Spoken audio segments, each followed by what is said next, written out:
Lógica matemática por Carlos Iborra Castillo. No puedes encontrar la verdad con la lógica si no la has encontrado ya sin ella. G. K. Chesterton. Introducción a la lógica matemática.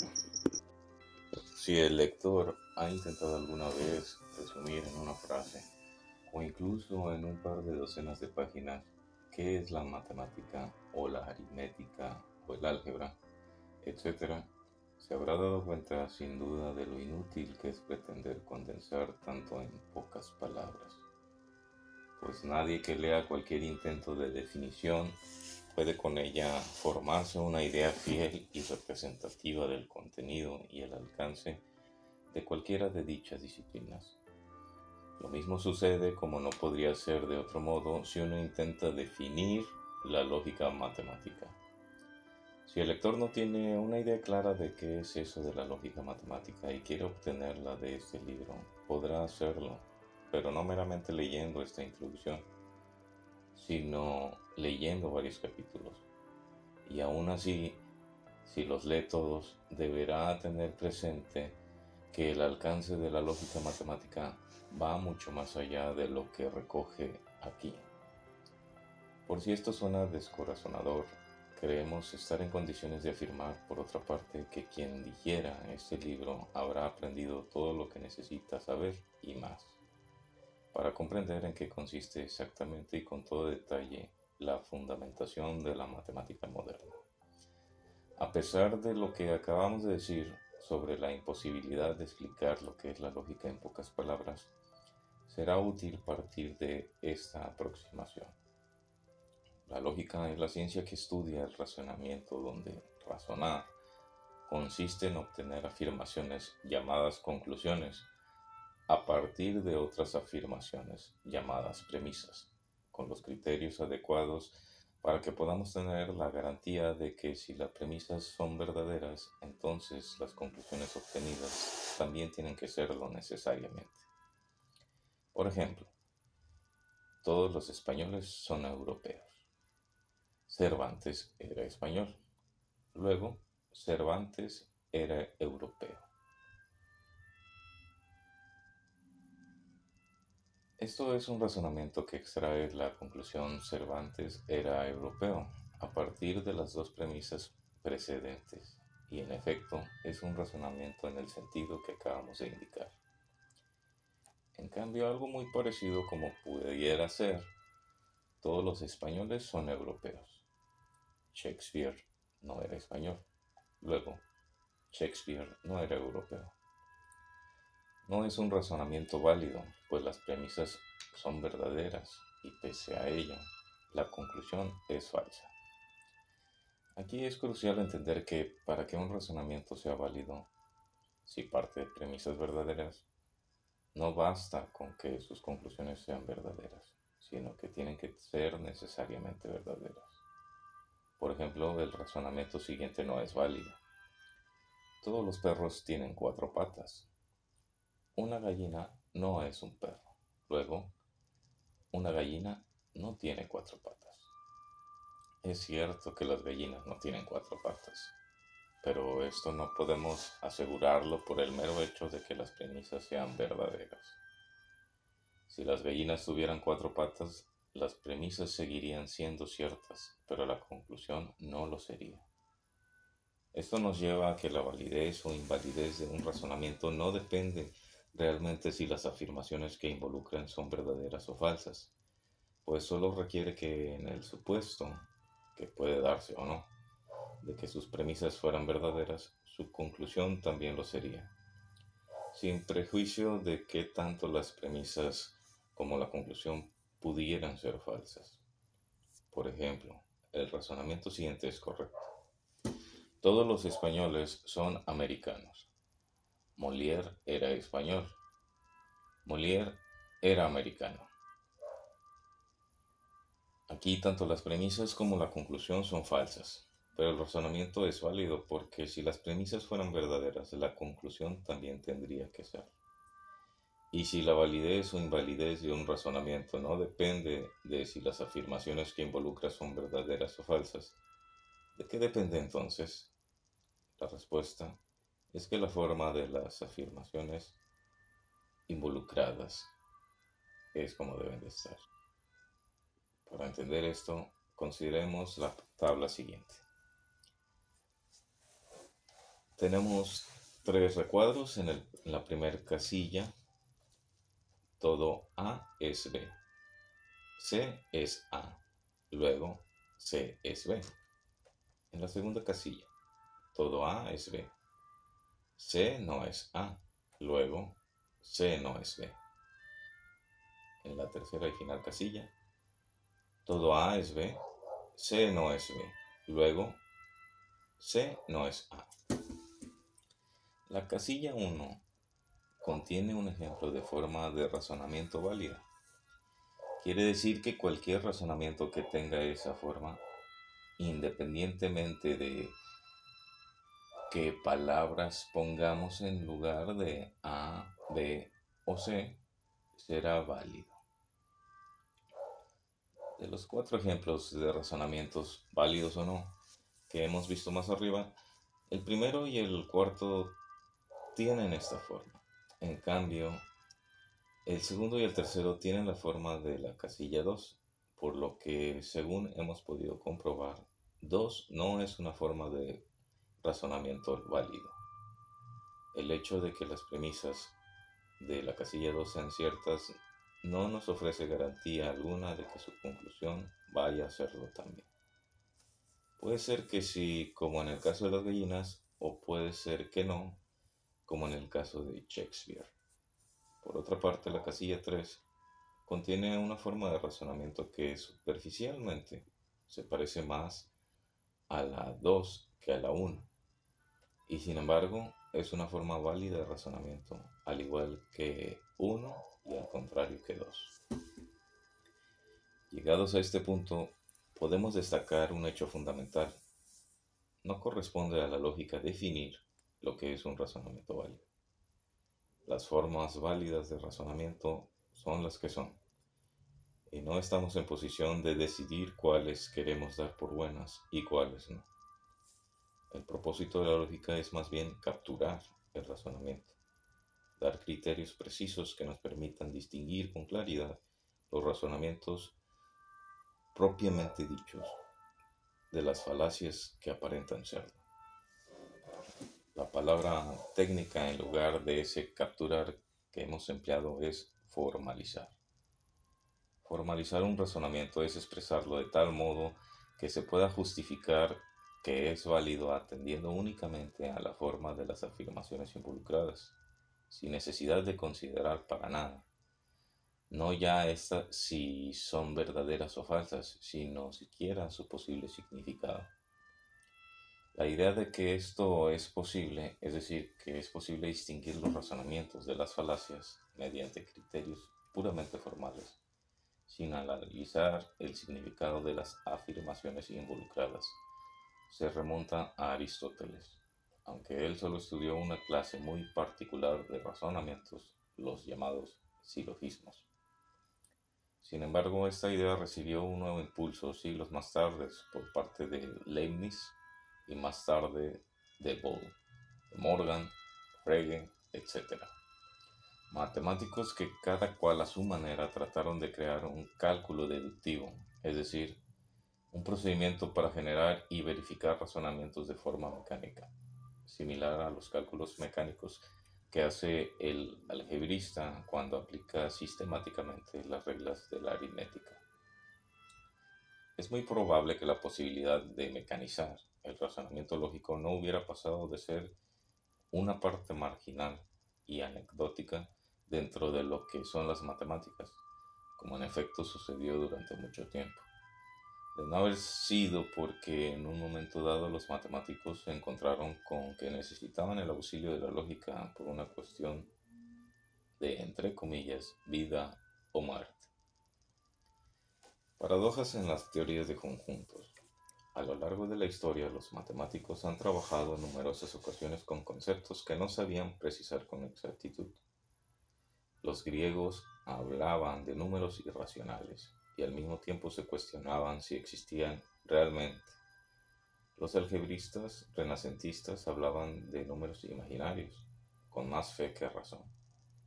Los analistas del siglo XVII y XVIII hablaban de cantidades infinitesimales, sin ser capaces de explicar muy bien si eran cero o no eran cero, etc. A lo largo del siglo XIX se inició un proceso de fundamentación de la matemática en la que estos conceptos confusos fueron clasificándose paulatinamente y todo parecía ir bien hasta que George Cantor desarrolló la teoría de conjuntos, es decir, una teoría matemática sobre la noción general de conjunto en el sentido de colección de objetos. Pronto se vio que la teoría de conjuntos de Cantor era el paraíso de las matemáticas, en el sentido de que todos los conceptos matemáticos podían definirse con precisión a partir de los conceptos y resultados de la teoría de conjuntos. Pero el propósito de Cantor de descubrir que el paraíso estaba creando, cobijaba a una serpiente muy venenosa, la contradicción. En efecto, a partir de los resultados de la teoría de Cantor, no solo podían deducirse los fundamentos para todas las teorías matemáticas restantes, sino que también se deducían contradicciones sin que se detectara supuesto alguno contradictorio en la teoría en cuestión. La paradoja en estado puro a que daba lugar la teoría cantoriana fue descubierta por Bertrand Russell y su planteamiento es el siguiente. En la teoría de Cantor se consideran todos los conjuntos posibles, es decir, todas las colecciones de objetos. Si A mayúscula es un conjunto cualquiera y A minúscula es un objeto cualquiera, puede suceder que A minúscula sea uno de los objetos que forman parte del conjunto A mayúscula, o no. En el primer caso se escribe que A pertenece a A, y en el segundo caso que A no pertenece a A. Ahora bien, la teoría admite que los elementos de un conjunto puedan ser otros conjuntos. Por ejemplo, si n de los números naturales es el conjunto, en la teoría de Cantor se puede considerar también el conjunto potencial de n formado por todos los subconjuntos de n, es decir, por todos los conjuntos cuyos elementos son números naturales. Así, por ejemplo, uno de los A pertenece al conjunto potencia de n puede ser el conjunto A de los números pares o el conjunto P de los números primos, etc. Tenemos pues que A pertenece al conjunto potencia de los números naturales, donde los dos términos de la afirmación son conjuntos. En principio, cada propiedad bien definida en la teoría puede usarse para definir el conjunto de todos los objetos que tienen la propiedad en cuestión. Igual que acabamos de hablar del conjunto de todos los números naturales, el conjunto de los números primos, el conjunto de los subconjuntos de n, etc. Podemos hablar igualmente del conjunto V de todos los conjuntos, y este conjunto tiene la peculiaridad de que V pertenece a V. Pues ciertamente el conjunto de todos los conjuntos es un conjunto.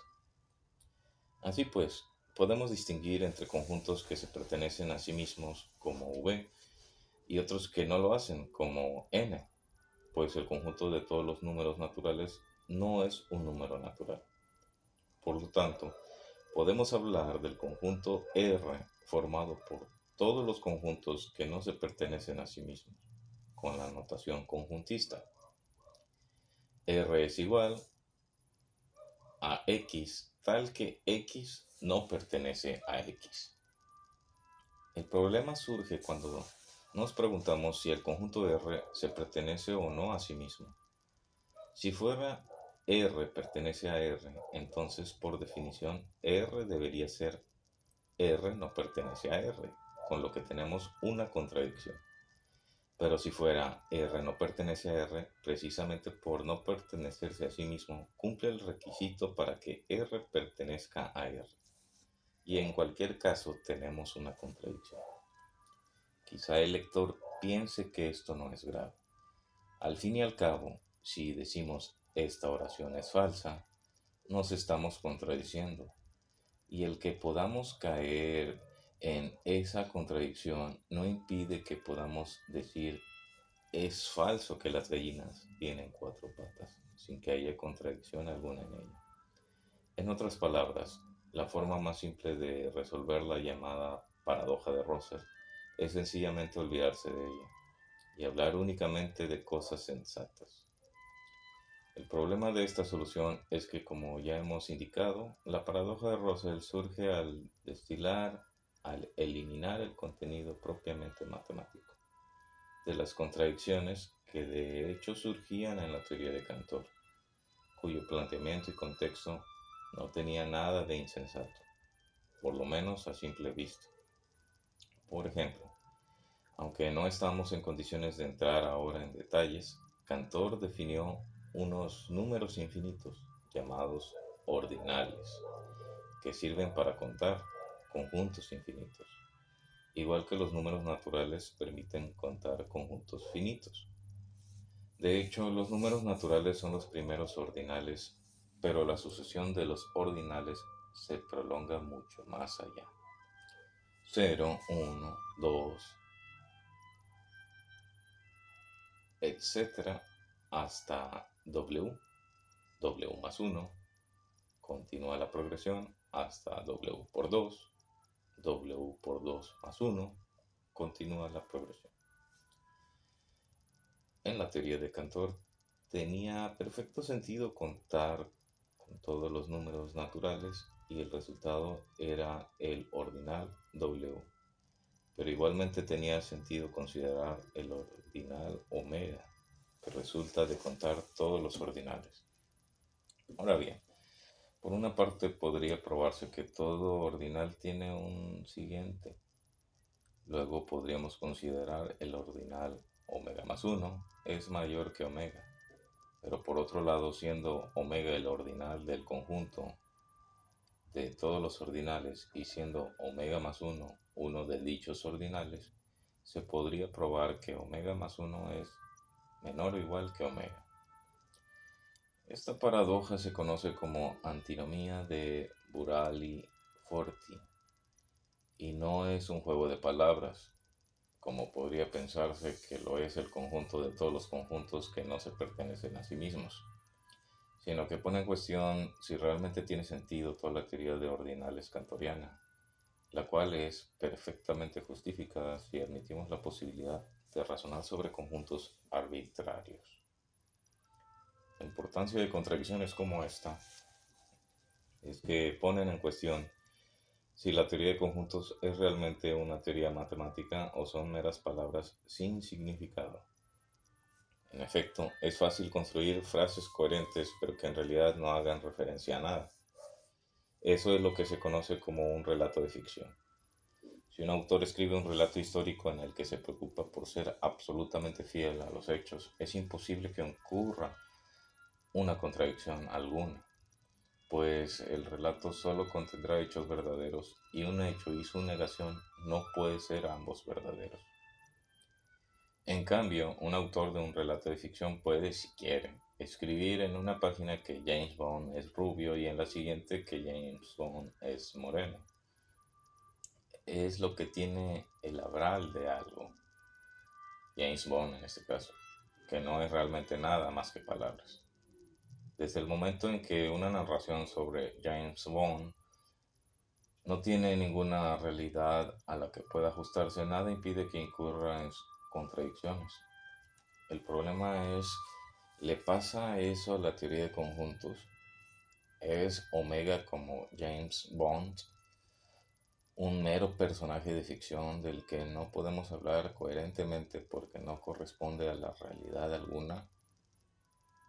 Ahora puede verse mejor la importancia de la paradoja de Russell, porque el problema es si cuando los matemáticos hablan de conjuntos, porque siguen hablando de conjuntos más o menos en los mismos términos en los que Cantor habla de conjuntos, ¿están hablando de algo objetivo o no?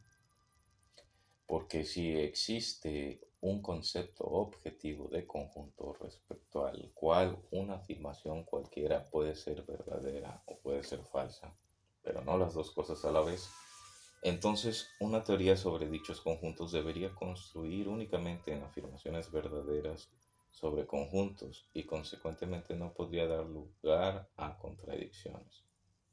Pero resulta que si pudiéramos especificar que debemos entender exacta y objetivamente por conjunto, de tal forma que los conjuntos fueran unos objetos concretos, en el sentido más abstracto de la palabra objeto, y de forma que para dos cualesquiera de ellos, A y B, la relación A pertenece a B, estuviera perfectamente determinada y pudiera ser verdadera o falsa, pero no ambas cosas. Entonces la pregunta de si existe o no un conjunto que contiene a todos los conjuntos que no se pertenecen a sí mismo tendría que tener una respuesta precisa, afirmativa o negativa, pero no debería dar lugar a una contradicción. Los números naturales. Antes de abordar el problema que acabamos de plantear, conviene considerar otro más simple que nos sirva de referencia.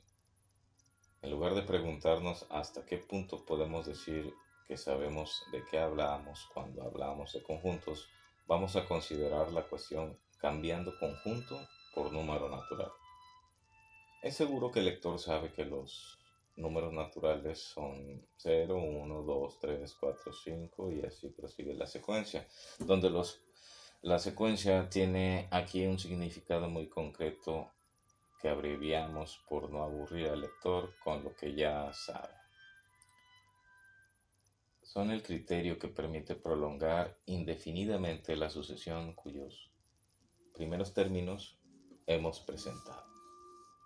El lector sabe que el término siguiente es el 6 y puede escribir los 1000 términos siguientes si se lo propone, y es consciente de que en teoría puede prolongarla sin vacilar tanto como se lo proponga. El lector conoce también muchas propiedades objetivas de los números naturales, como el hecho de que se puedan sumar y multiplicar, que se puedan comparar, decir cuál de los dos dados es mayor que el otro, que hay números que son primos y que otros que no lo son, etc. Así, por ejemplo, tiene perfecto sentido plantearse si 65.537 es o no primo. Y si el lector no sabe la respuesta, sabe que puede comprobarla mediante un proceso que da la respuesta en un tiempo finito.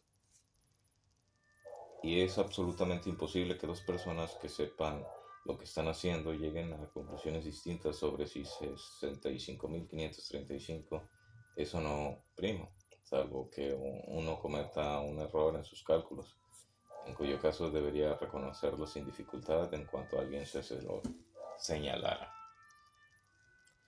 En suma, podemos hablar objetivamente de los números naturales. Cualquier afirmación sobre números naturales que no involucre conceptos dudosos ajenos a ellos tiene que ser verdadera o falsa. Y lo más importante es que podemos afirmar que esto es así independientemente de que tengamos medios o no para comprobar cuál es el caso.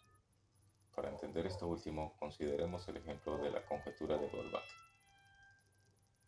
Todo número par mayor que 2 es suma de dos números primos.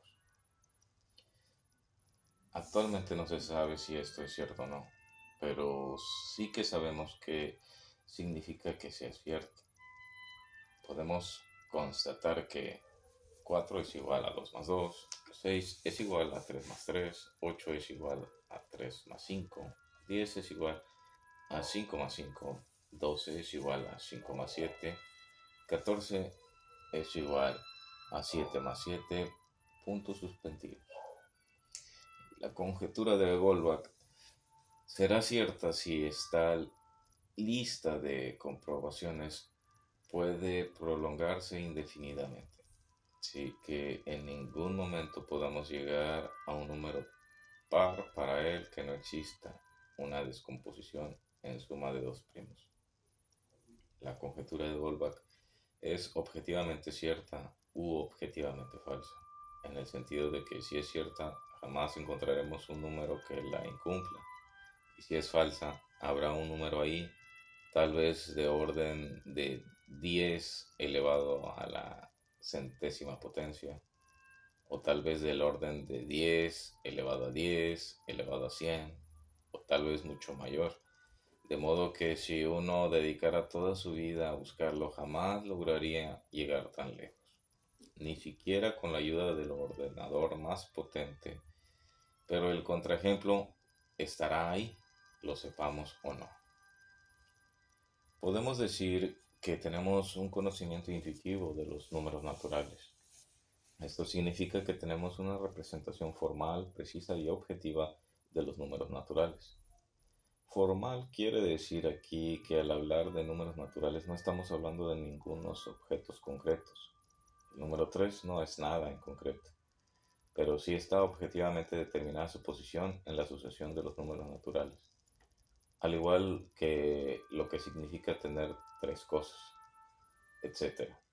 Tener una representación intuitiva de los números naturales es algo más fuerte que el poder pensar en ellos. Esto se entenderá mejor con ejemplos geométricos.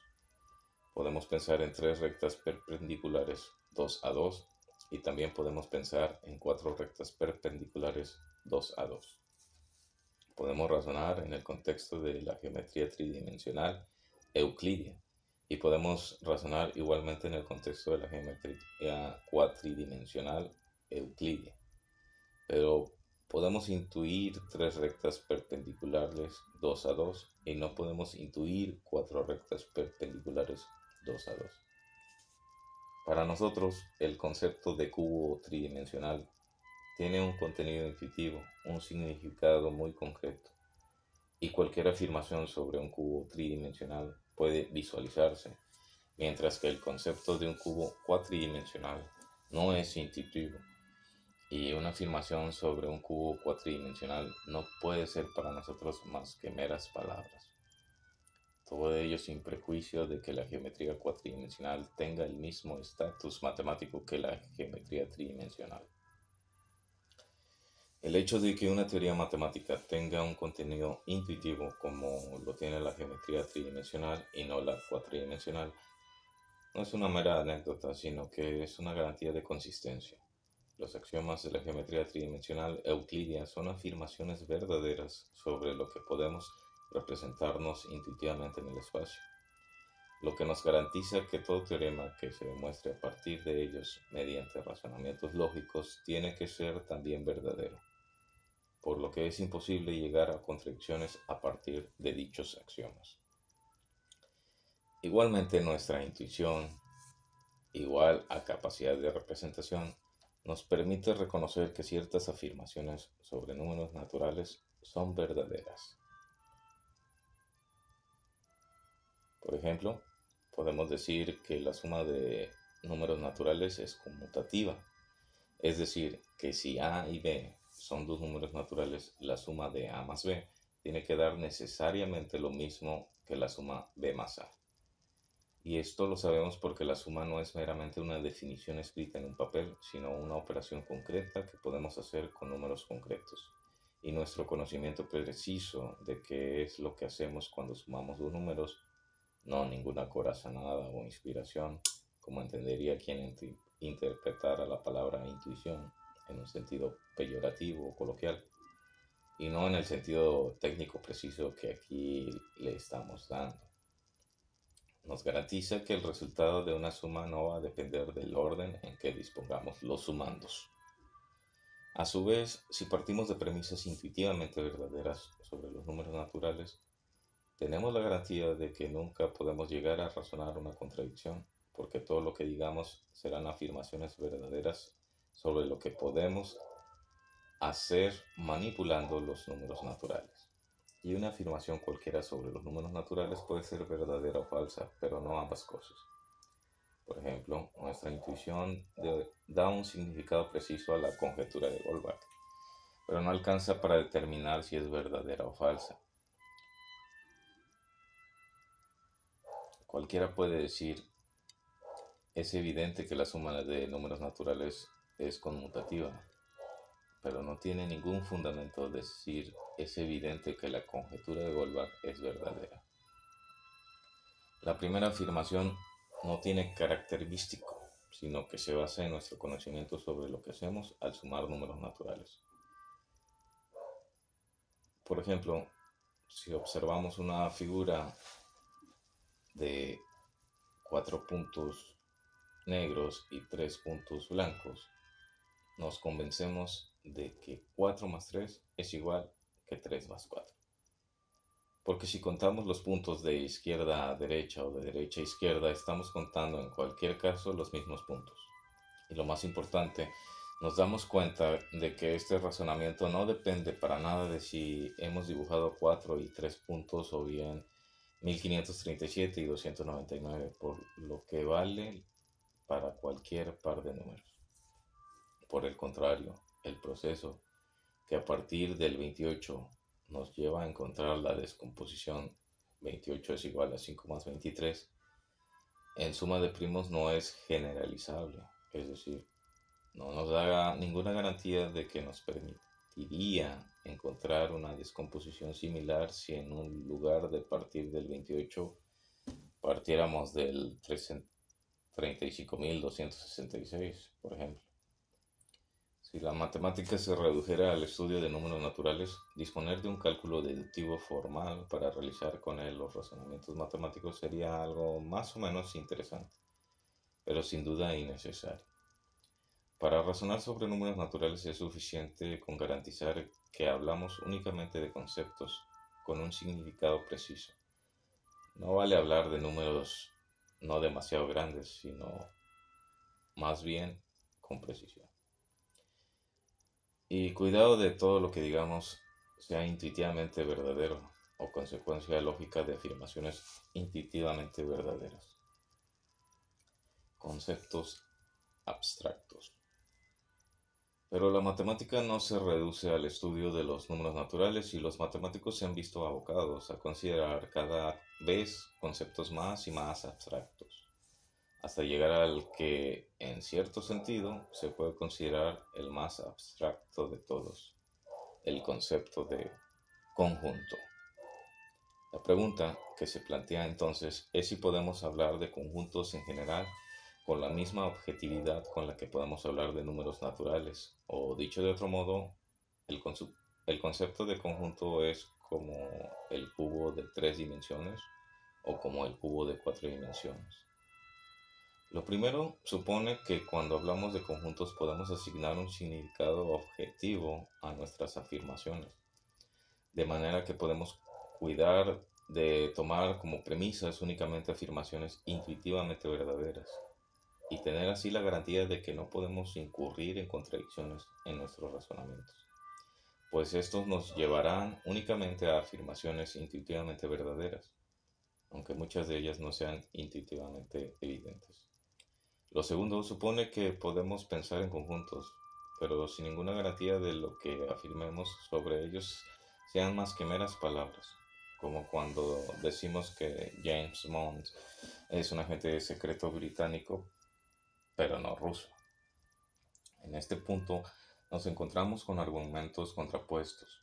Por una parte es evidente que no disponemos de un concepto intuitivo preciso de conjunto, porque si los términos conjunto y consiguientemente pertenencia tuvieran un significado objetivo preciso, no podríamos llegar a una contradicción considerando el conjunto de todos los conjuntos que no se pertenecen a sí mismos.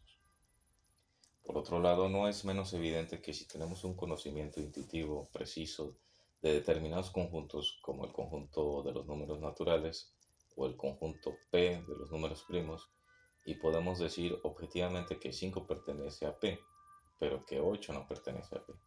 Este hecho lleva a muchos a pensar ingenuamente que el concepto de conjunto es como el de número natural, algo que está ahí, en el sentido de que podemos hablar objetivamente sobre los conjuntos como hablamos sobre los números naturales.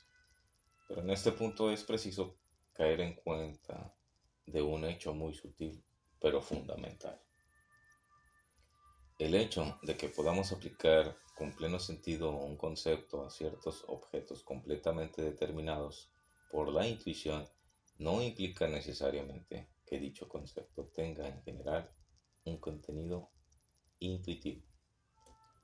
Por ejemplo, sabemos perfectamente lo que estamos diciendo cuando decimos que el conjunto P de los números primos es un conjunto y que 5 pertenece a P, pero eso no significa que tengamos un concepto general de conjunto bien definido y mucho menos con un contenido intuitivo.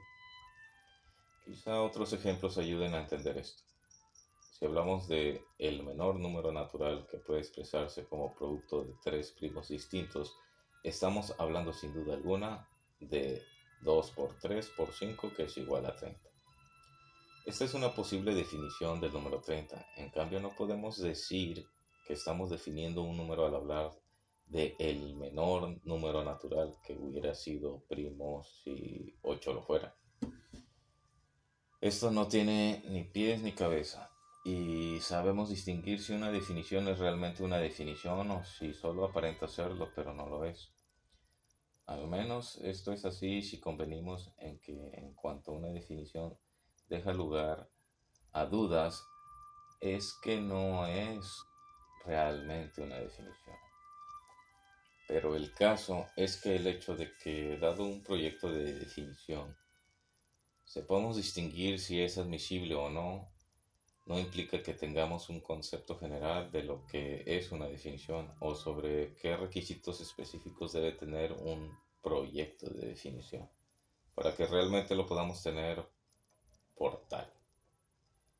Sabemos reconocer definiciones aceptables, pero no sabemos concretar qué es una definición aceptable.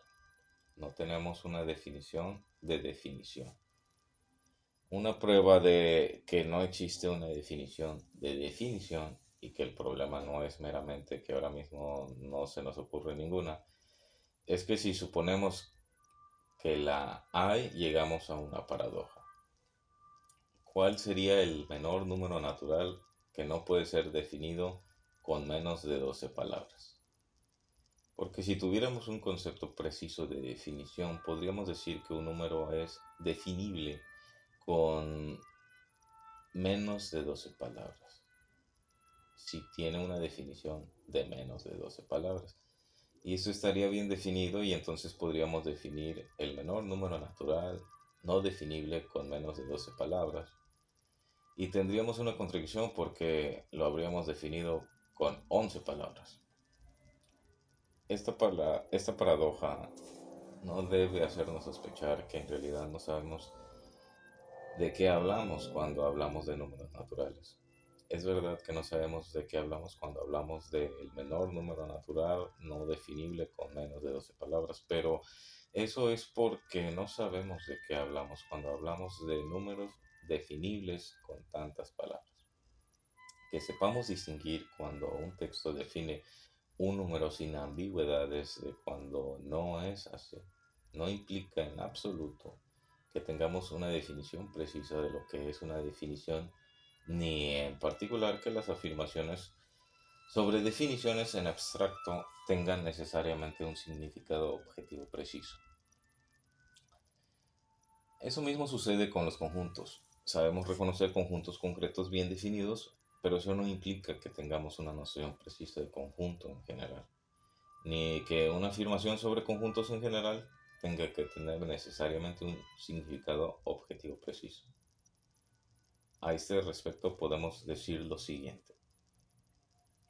Para que podamos razonar objetivamente con un concepto, no basta con que tengamos un criterio claro sobre cuándo el concepto es aplicable a unos objetos concretos, que es lo único que algunos pretenden tener en cuenta, sino que es necesario que podamos dar un significado objetivo a las afirmaciones sobre la totalidad de los objetos a los que es aplicable el concepto. Por ejemplo, no solamente sabemos lo que decimos cuando decimos 5, 13 o 129 son números primos, sino que sabemos lo que decimos cuando afirmamos que todos los números primos cumplen una determinada propiedad X.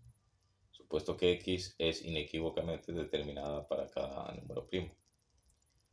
Significa que 2 cumple X y que 3 cumple X y que 7 cumple X y que 11 cumple X y que por mucho que avancemos en la sucesión de los números primos, nunca nos encontraremos con uno que no cumpla X. Esto puede ser cierto o falso, e incluso puede que no sepamos cómo comprobar si es cierto o falso, pero siempre podremos decir que o bien existe un número primo que no cumple X o que no existe y que es algo objetivo que no depende de nosotros.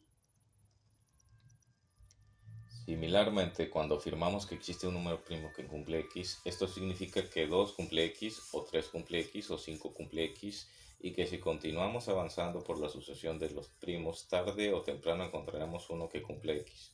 Nuevamente, esto tiene un sentido objetivo tanto si sabemos cómo comprobar que es así como si no. Más aún tiene un sentido objetivo incluso si no sabemos cómo comprobar si un número primo dado cumple o no X, pero sabemos lo que esto significa. Un ejemplo para entender esto último, tomemos como X la propiedad ser diferencia de dos números primos. Podemos preguntarnos si todo número par tiene la propiedad de X. Por ejemplo, 2 es igual a 5 menos 3. 4 es igual a 7 menos 3. 6 es igual a 11 menos 5. Puntos suspensivos. Ahora, imaginemos que llegamos a un número par P, para el que no encontramos un par de primos que cumplan X. Eso no significa que no existan, porque los dos primos pueden ser arbitrariamente grandes. Tal vez nos quedemos con la duda de si P tiene o no la propiedad de X. Pero o la tiene o no la tiene. Si no la tiene, ya podemos asegurar que es falso. Todo número par tiene la propiedad de X. Y si la tiene, habrá que seguir buscando por si falla otra. Tal vez nunca sepamos qué pasa a partir de P, pero eso no desmiente que la afirmación todo número par es diferencia de dos primos es objetivamente verdadera o falsa. Consideremos ahora el concepto de sucesión infinita de números naturales. Conocemos muchos ejemplos concretos de tales sucesiones. Por ejemplo, la sucesión constante igual a 7. 7, 7, 7, 7 puntos suspensivos. La propia sucesión de los números naturales, 0, 1, 2, 3 puntos suspensivos. La sucesión n cuadrado más n más 1. 1, 3, 7, 13 puntos suspensivos. Y así infinitas más. Sabemos lo que decimos cuando decimos que cualquiera de ellas es una sucesión infinita de números naturales. Podemos hablar objetivamente de cualquiera de ellas, pero ¿sabemos lo que decimos si hacemos una afirmación sobre la totalidad de sucesiones infinitas de números naturales? ¿Podemos decir objetivamente que toda afirmación sobre la totalidad de sucesiones infinitas de números naturales es verdadera o falsa? Los matemáticos discrepan en la respuesta a esta pregunta, pero en general coinciden en que si la respuesta fuera afirmativa, no es evidente que lo sea, por lo que en ningún caso es algo en lo que podamos apoyarnos sin más justificación. Volveremos sobre esto un poco más adelante, pero de momento quedémonos al menos con que no podemos decir alegremente que sabemos de qué hablamos cuando hablamos de todas las sucesiones infinitas de números naturales. Teorías axiomáticas. En cuanto se vieron enfrentados a las paradojas de la teoría de conjuntos, los matemáticos no necesitaron ninguna de las reflexiones precedentes para convencerse de que la solución a todos sus problemas era una teoría axiomática. Para entender cómo una teoría axiomática arregla los problemas de la teoría de conjuntos, vamos a considerar primero el caso más tangible bajo la hipótesis de que solo estuviéramos interesados en razonar sobre números naturales. El primer intento de analizar deductivamente nuestro conocimiento sobre los números naturales se debe a Peano, quien propuso los 5 axiomas siguientes como únicas premisas de los razonamientos sobre números naturales. Premisa 1. El 0 es un número natural. Premisa 2. Todo número natural tiene un siguiente, que es otro número natural. 3. el 0 no es el siguiente de ningún número natural. 4. Números naturales distintos tienen siguientes distintos. 5. Principio de inducción. Si el 0 tiene una propiedad P y cuando un número natural tiene la propiedad P, también la tiene su siguiente. Entonces, todo número natural tiene la propiedad P. El punto débil de estos axiomas así expresados es que debemos entender por propiedad P. Obviamente tiene que ser una propiedad bien definida, una propiedad que no deje lugar a dudas sobre qué significa que un número lo tenga o no, lo cual no es lo mismo que exigir que haya un procedimiento que nos permita saber en la práctica si la tiene o no. Pero puede objetarse que, como ya hemos comentado, no tenemos una definición rigurosa de propiedad bien definida.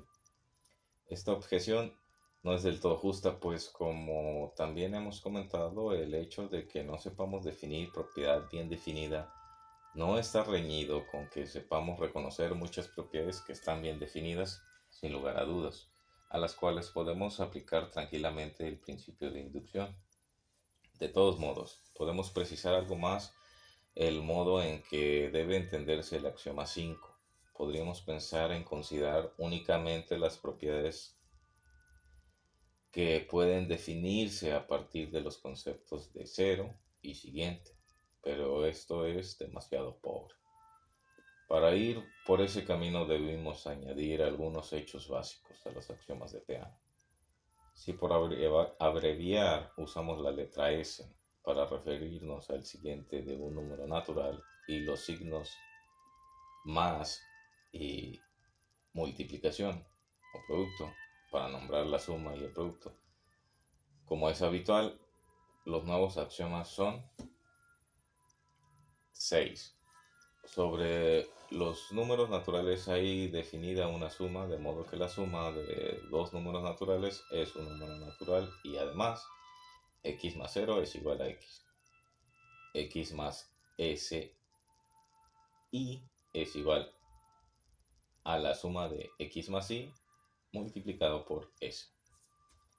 7. Sobre los números naturales hay definido un producto, de modo que el producto de dos números naturales es un número natural y además x por 0 es igual a 0, x por si es igual a el producto de x y más x. Si consideramos que el principio de inducción es aplicable a todas las propiedades P, que pueden definirse exclusivamente a partir de los conceptos de cero, siguiente, suma y producto, lo que llamaremos propiedades aritméticas. Entonces los axiomas de Peano son suficientes para demostrar prácticamente todo lo que cualquiera sabe sobre los números naturales y mucho más. Esto se traduce en que si quisiéramos podríamos olvidarnos de que sabemos lo que son los números naturales y limitarnos a extraer consecuencias de los axiomas mediante razonamientos lógicos válidos. En otras palabras, este planteamiento consistiría en decir algo así como: no sé ni me importa qué son los números naturales, pero vamos a aceptar que existe algo llamado ser. Que no me importa lo que es, si es que es algo que tiene la propiedad de ser un número natural, que no me importa lo que es, que todo número natural, sea esto lo que sea, tiene asociado otro número natural al que llamamos su siguiente, y no me importa qué significa esto. De modo que se cumplen los axiomas 3, 4, 5 y suponemos también que a partir de cada dos números naturales podemos calcular a otro al que llamamos su suma. Y no me importa qué es concretamente eso de sumar. Y de modo que se cumple el axioma 6 y lo mismo con el producto y el axioma 7.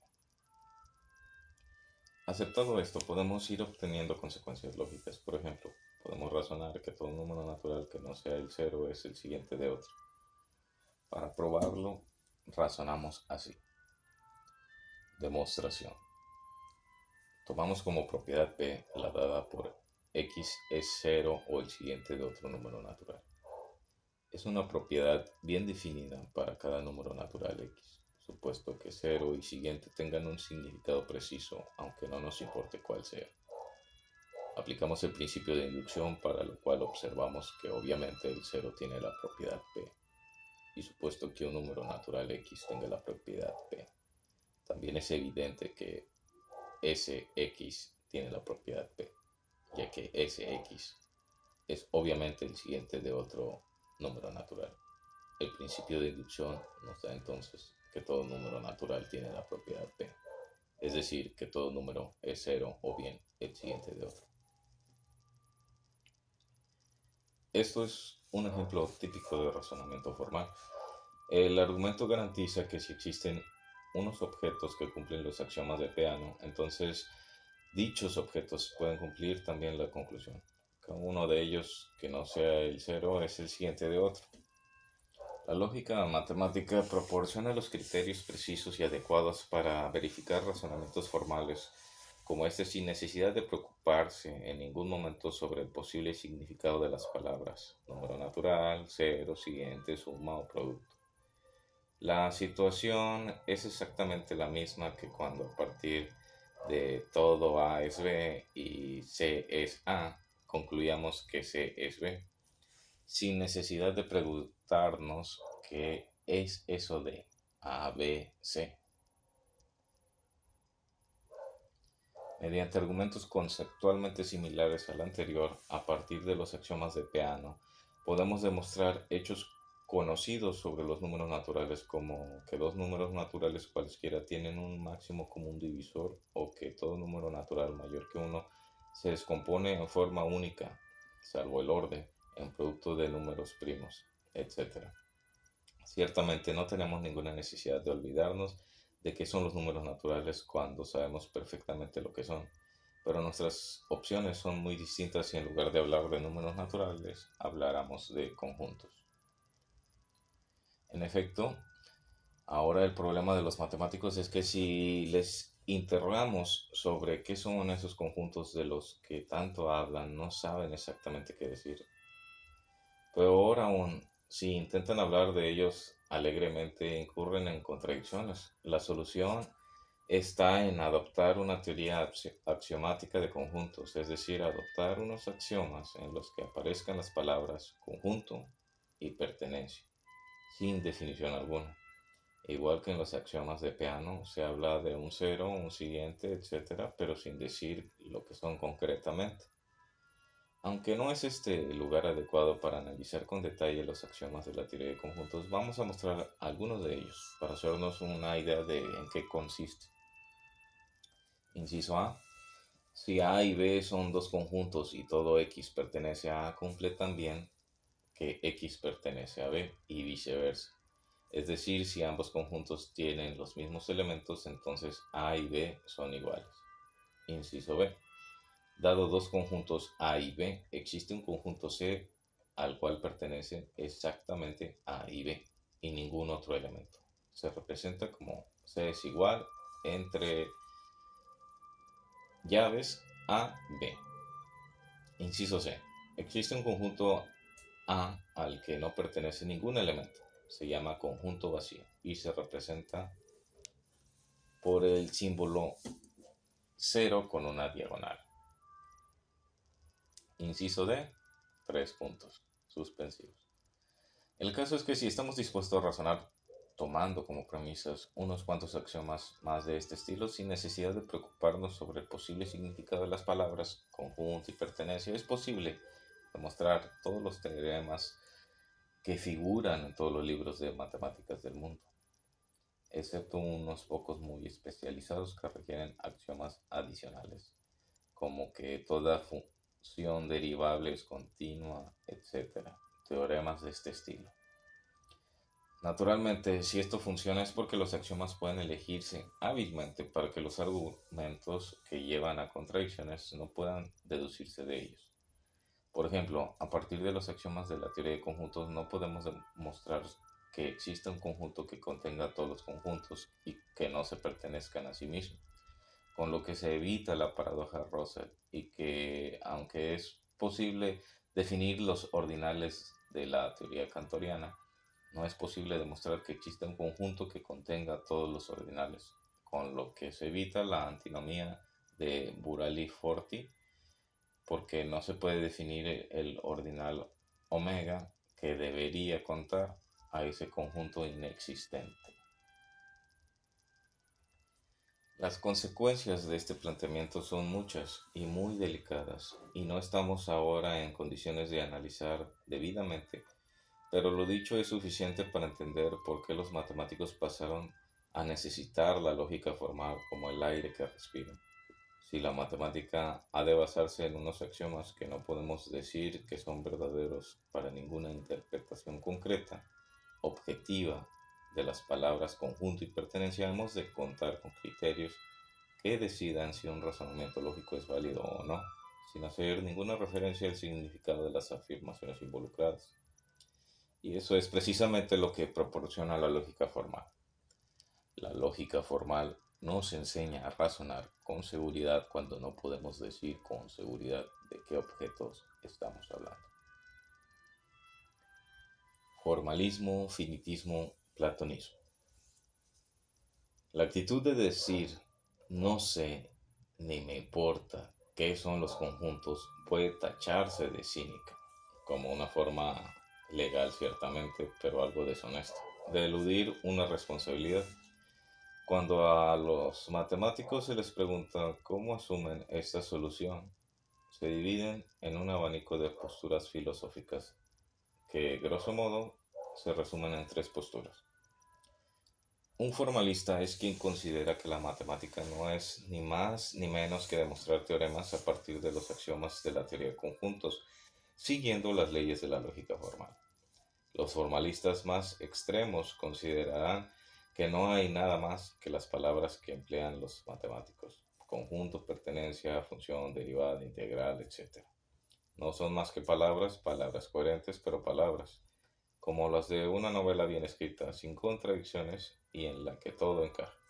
En todo caso, es una novela especial porque es objetiva en el sentido de que no está en manos del autor decidir si se salva el protagonista o muere al final. Los más moderados reconocerán que si las afirmaciones matemáticas significan algo, pero todo lo referente al significado posible es poco riguroso, no es científico, es de andar por casa, y es algo que a lo sumo puede tener interés desde un punto de vista didáctico, pero no matemático en sentido estricto. El extremo opuesto está en los platonistas, que son quienes consideran que la teoría de conjuntos describe una realidad objetiva, al igual que los axiomas de Peano, solo que de mucha mayor envergadura y que queda fuera de nuestra intuición, por lo que es necesario trabajar axiomáticamente, pero que tiene sentido discutir qué axiomas son correctos, en el sentido de que describen realmente esa realidad objetiva y qué axiomas darán o darían lugar a una teoría, tal vez coherente pero falso.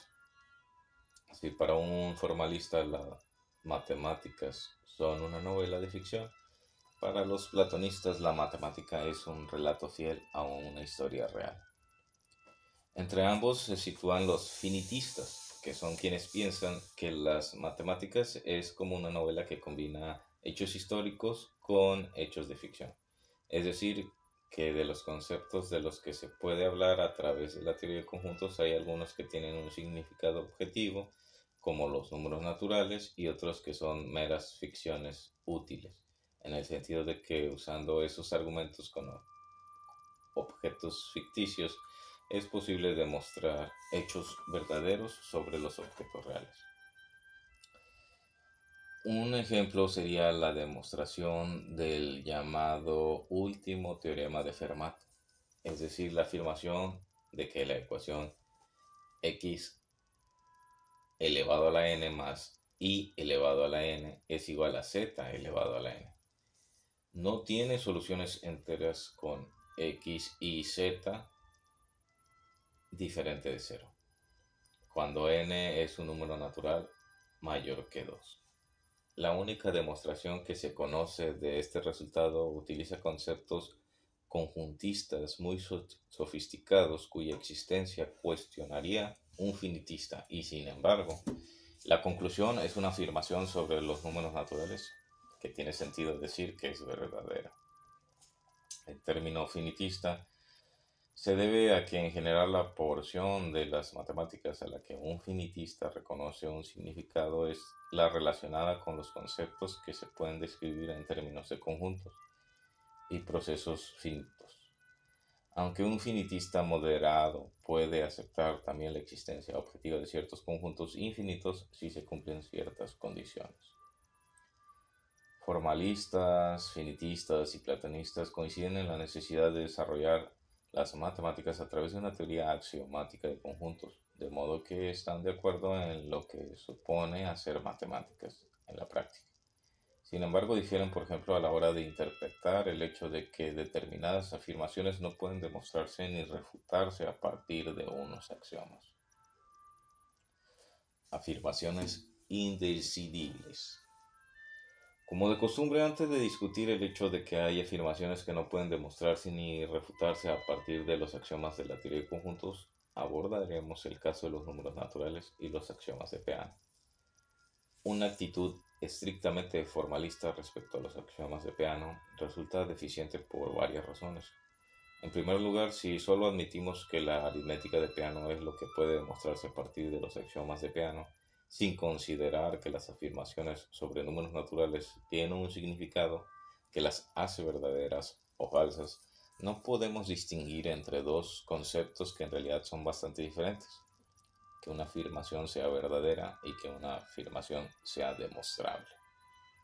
Como los axiomas de Peano son verdaderos cuando se interpretan de la forma habitual, podemos afirmar que si la lógica formal cumple adecuadamente con su misión y demostramos que así es, todos los teoremas demostrables a partir de los axiomas de Peano son afirmaciones verdaderas sobre los números naturales. Sin embargo, es perfectamente posible que la conjetura de Goldbach sea verdadera, incluso que sea demostrable a partir de los axiomas de la teoría de conjuntos y que, pese a ello, no sea demostrable a partir de los axiomas de Peano. De todos modos, aunque este caso concreto sea incierto, demostraremos en su momento que existen afirmaciones verdaderas sobre los números naturales que no son demostrables a partir de los axiomas de Peano. Más precisamente, demostraremos que hay afirmaciones sobre los números naturales, afirmaciones que solo involucran los conceptos de cero, siguiente, suma y producto, que no son demostrables ni refutables a partir de los axiomas de Peano. Si alfa es una de estas afirmaciones, esto significa que no podemos argumentar si es verdadera o falsa. La única forma que tenemos de determinar si una afirmación no evidente es verdadera o falsa es tratando de demostrarla o refutarla a partir de unos axiomas. Pero eso no significa que podamos decidir si es verdadera o falsa, sino únicamente que nos quedamos sin saberlo. Por otra parte, tratar de identificar los números naturales con unos objetos cualesquiera que cumplen los axiomas de Peano es equívoco, porque demostraremos que existen objetos que cumplen los axiomas de Peano y que no son los números naturales, en el sentido de que hay entre ellos uno que no es el cero, ni el siguiente de cero, ni el siguiente del siguiente de cero, etc. En cierto sentido que precisaremos en su momento, es imposible determinar los números naturales como objetos cualesquiera que cumplen unos axiomas dados, sean los de Peano u otros distintos. Si pasamos a la teoría de conjuntos, la situación es un principio similar. Existen muchas afirmaciones conjuntistas que no pueden ser demostradas ni refutadas a partir de los axiomas de la teoría de conjuntos. Tal vez la más famosa sea la hipótesis del continuo. No podemos exponerla aquí con todo el detalle que requeriría, pero vamos a esbozarla. En la teoría de conjuntos es posible asociar un cardinal, un número de elementos, no solo a los conjuntos finitos, sino también a los infinitos. Así, el conjunto n de los números naturales tiene el menor cardinal posible para un conjunto infinito y se le llama Aleph 0. El siguiente cardinal posible para un conjunto infinito es Aleph sub 1 y así sucesivamente. Por otra parte, hay varios conjuntos que puede probarse que tienen el mismo cardinal entre ellos. El conjunto de los números naturales, de todos los subconjuntos de los números naturales, el conjunto potencia de los números naturales, el conjunto R de todos los números reales o el conjunto n elevado a la enésima potencia, es decir, a los números naturales, de todas las sucesiones infinitas de números naturales. El cardinal común de estos conjuntos puede expresarse a través de la aritmética cardinal como 2 elevado a Aleph 0 o Aleph sub 0. Y puede probarse que 2 elevado a Aleph 0 es mayor que el propio Aleph 0. Es decir, que hay más números reales o sucesiones de números naturales, etcétera, que números naturales. Esto equivale a que 2 elevado a Aleph 0 es mayor o igual a Aleph 1. Sin embargo, Cantor acabó con una enfermedad nerviosa en gran parte debido a la frustración que le produjo no poder demostrar ni refutar que 2 elevado a Aleph 0 es igual a Aleph 1. Esto es la hipótesis del continuo. En esencia, se trata de determinar cuántos números reales hay o cuántas sucesiones de números naturales hay. Sucede que a partir de los axiomas de la teoría de conjuntos no es posible demostrar si 2 elevado a Aleph 0 es igual a Aleph 1 o si 2 elevado a Aleph 0 es igual a Aleph 2 o si 2 elevado a Aleph 0 es igual a Aleph 3, etc. Aquí es donde el platonista, para justificar su punto de vista, tiene que argumentar que aunque carezcamos de argumentos para determinar si el número de elementos de los conjuntos considerados Aleph sub 1 o Aleph sub 2 o algún otro cardinal infinito, de algún modo tiene sentido decir que solo una de las opciones es la verdadera, la que cumplen los conjuntos de verdad. En algún sentido, nada claro de que son esos conjuntos de verdad. ¿Cuáles son esos conjuntos de verdad? De acuerdo con los resultados que demostraremos más adelante, la indecibilidad de la hipótesis del continuo se traduce en que existen distintas interpretaciones posibles de la palabra conjunto, de modo que respecto a una de ellas es verdadera que 2 elevado a Aleph 0 es igual a Aleph 1. Y respecto de otra que 2 elevado a Aleph 0 es igual a Aleph 2. Y respecto a otra que 2 elevado a Aleph 0 es igual a Aleph 3. Y así hay tantas interpretaciones posibles de lo que puede entenderse por conjuntos, como valores posibles hay para 2 elevado a Aleph 0. El problema es que no parece haber ningún criterio por el que pueda decirse que una de ellas corresponde a los conjuntos de verdad. La hipótesis del continuo puede verse como una afirmación sobre la totalidad de las sucesiones infinitas de números naturales, concretamente sobre su número de elementos, en un sentido definible con precisión en el contexto de la teoría de conjuntos. El hecho de que no haya un criterio claro por el que pueda no ya demostrarse si es verdadera o falsa, sino meramente afirmarse que tiene que ser verdadera o falsa, en algún sentido, es uno de los indicios por los que antes cuestionábamos que tengamos alguna representación intuitiva de la totalidad de las sucesiones infinitas de números naturales, equiparable a nuestra representación intuitiva que nos permite dar sentido a afirmaciones sobre la totalidad de números naturales. Aunque es un ejemplo mucho más sofisticado y no podemos dar aquí prácticamente ningún detalle sobre él, cabe señalar que en la teoría de conjuntos es posible definir algo llamado A0 elevado que admite varias formulaciones equivalentes. Puede verse como un conjunto infinito de números naturales o también como una sucesión infinita de números naturales. Por concretar, nos centramos en la segunda formulación. Puede probarse que si existe una sucesión que satisface la definición de 0 elevado a un número es única y se le llama así. Pero no puede demostrarse que exista.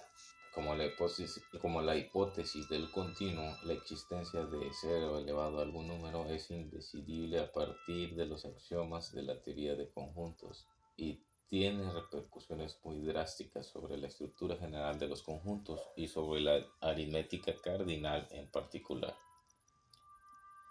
Pero en definitiva se reduce a si existe una sucesión de números naturales con ciertas características. Sin embargo, no parece que podamos decir que tiene que pasar, lo sepamos comprobar o no, para que podamos decir que tal sucesión o bien existe o bien no existe. Y si no sabemos precisar qué significa que exista de verdad cero elevado a algún número x, no podemos permitirnos el lujo de hablar de sucesiones infinitas de números naturales si no es en el contexto de una teoría axiomática que regule nuestros razonamientos. Pues la única forma de razonar sin axiomas ni lógica formal y estar en condiciones de afirmar al mismo tiempo que estamos haciendo algo preciso y riguroso es poder explicar de qué hablamos exactamente y qué sentido tienen las afirmaciones que hacemos. Cuando hablamos de números naturales podemos hacerlo, pero si pretendemos hablar de sucesiones infinitas de números naturales, pues puntos suspensivos. Matemática y metamatemática. La necesidad de recurrir a una teoría axiomática para fundamentar, para dar rigor a las demostraciones matemáticas y librarlas de contradicciones ha provocado que surja en cierto sector de los matemáticos un formalismo radical que resulta contradictorio. Consiste en no reconocer como válido ningún argumento, ningún razonamiento, ninguna teoría que no venga precedida por exponer la lista de los axiomas que supone y a partir de los cuales tiene que demostrarse todo lo demás. Esto no es sostenible por varias razones. La más importante es que para definir el razonamiento formal, es decir, para explicar los criterios que permitan capturar el razonamiento lógico, pero sin hacer referencia al significado de las afirmaciones involucradas, es necesario hacer afirmaciones sobre afirmaciones, para lo cual, en primer lugar, es necesario expresar dichas afirmaciones en un lenguaje formal, lo suficientemente simple como para que su forma lógica resulte explícita y sea posible hacer referencia a ellas sin ambigüedades. Y para todo eso es necesario hablar de signos y sucesiones de signos. Manipular estas sucesiones de signos accediendo a características como su longitud, es decir, el número de signos que las componen, y ello ya supone hablar de números naturales, etc. En suma, que para estar en condiciones de razonar formalmente a partir de unos axiomas, primero hay que trabajar informalmente, es decir, significativamente, cuidando de que todo, cuando digamos, signifique algo, y más concretamente algo verdadero, con los conceptos necesarios para estar en condiciones de precisar qué es una teoría axiomática y cómo se trabaja en ella. En segundo lugar, sucede que aunque pudiéramos reducir a un mínimo los razonamientos necesarios para construir una teoría axiomática de conjuntos, para hacer las cosas bien hechas, tenemos que justificar que las reglas de razonamiento formales que definimos no son arbitrarias, sino que reflejan y de hecho capturan por completo las posibilidades de razonamiento lógico en el sentido que hemos explicado al principio de esta introducción. En el sentido de que nos garantiza que cuando se aplican a premisas verdaderas, incluso si no sabemos precisar cuál es la interpretación que hace esto verdaderas, permiten deducir únicamente conclusiones verdaderas. Esto requiere razonamientos bastante más sofisticados que los que estrictamente necesarios para definir una teoría axiomática presentada como un mero fruto del capricho y del azar. Pero al margen de estas dos consideraciones previas que nos presionan para que nos dejemos de melindres y admitamos que no es imprescindible disponer de una teoría axiomática para razonar con el rigor y precisión propios de la matemática. Lo cierto es que esos melindres son meros prejuicios fundados en la confusión entre los razonamientos arriesgados con palabras de significado dudoso que van más allá de los conceptos que nuestra intuición nos permite representar y manipular objetivamente. Y los razonamientos informales, cuyo rigor se basa en que consideran afirmaciones con un significado preciso y que podemos garantizar que son verdaderas en virtud de que sabemos exactamente de qué estamos hablando. Los razonamientos informales, en el sentido que acabamos de explicar, con lo que definimos y estudiamos las teorías axiomáticas que después pueden usarse para desarrollar el razonamiento matemático, reciben el nombre de razonamientos metamatemáticos. Tanto el formalista, no radical hasta el extremo de la inconsistencia, como el finitista, como el platonista, estarán de acuerdo en que la fundamentación de la matemática requiere una metamatemática y también coincidirán en que ésta tiene que ser de naturaleza finitista, es decir, que incluso el platonista, dispuesto a creer que los conjuntos de la teoría de conjuntos son algo concreto y objetivo, admitirá que no tenemos un conocimiento lo suficientemente claro de dicha realidad platónica como para razonar rigurosamente en ella, sin aferrarnos a unos axiomas explícitos. En cambio, sí que podemos razonar metamatemáticamente, es decir, sin contar todavía con una teoría axiomática de apoyo que nos permita desentendernos del posible significado de lo que digamos, siempre y cuando nos limitemos a hablar de conceptos que solo involucren procesos finitos objetivos. En realidad, el límite de hasta dónde podemos hablar metamatemáticamente con la conciencia tranquila de saber de qué estamos hablando es delicado y es algo en lo que el lector deberá fijarse y meditar a medida que vaya leyendo este libro. Algunos de los resultados que probaremos metamatemáticamente trascenderán los límites de lo que estrictamente puede llamarse finitismo, y el lector deberá juzgar si le convencen o no, es decir, si se convence de que tienen un significado objetivo y son verdaderos. Por último, cabe advertir que el concepto metamatemática tiene un sentido algo más amplio del que aquí le hemos dado, ya que toda la metamatemática informal usada para definir y estudiar las teorías axiomáticas puede formalizarse a su vez en la teoría de conjuntos e incluso en teorías más débiles. Y entonces podemos usar una teoría axiomática como metateoría para estudiar otra teoría axiomática en cuyo caso los razonamientos metamatemáticos son tan formales, basados en la deducción formal a partir de unos axiomas, como los razonamientos de la teoría matemática que está siendo estudiada aquí. De todos modos, el lector entenderá mejor estas sutilezas a medida que avance en su lectura.